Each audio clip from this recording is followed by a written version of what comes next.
যারা আওয়ামী লীগ নিষিদ্ধ বিচারের বিরোধিতা করবে তারা নির্বাচনে জবাব পাবে বলে মন্তব্য করেছেন জাতীয় নাগরিক কমিটির যুগ্ম আহ্বায়ক সারোয়ার তুষার। বান্ডেল থাকলে প্রতি সেনমানিতে টাকা বাঁচবে। বিকাশ সেনমানি বান্ডেল কিনে জিতুন প্রতি লেনদেনে। বুধবার সন্ধ্যায় জাতীয় প্রেস ক্লাবের সামনে এক সমাবেশে তিনি মন্তব্য করেন। আওয়ামী লীগের বিচার ও রাজনৈতিক কার্যক্রম নিষিদ্ধ এবং সংস্কার ও গণপরিষদ নির্বাচনের দাবিতে মশাল মিছিলের আগে ওই সমাবেশ করা হয়। সারোয়ার তুষার বলেন, একটা দলের মধ্যে এখনই নির্বাচনে কারচুপি করার ইচ্ছা জেগেছে। অনেক জায়গায় ভোট কেন্দ্র দখলের হুমকি দেওয়া হচ্ছে। আওয়ামী লীগ সরাতে 15 বছর লেগেছে, তাদের সরাতে 15 দিনও লাগবে না বলে হুঁশিয়ারি দেন তুষার।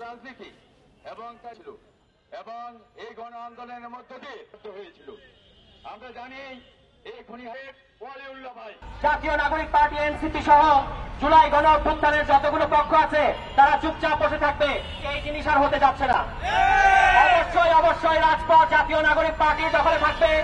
ঢাকা শহরের প্রত্যেকটা অলিগলি জাতীয় নাগরিক পার্টির দখলে থাকবে এবং যারা গণহত্যার বিচারের বিরোধিতা করবে বাংলাদেশের জনগণ আগামী ইলেকশনে তাদেরকে প্রত্যাখ্যান করবে।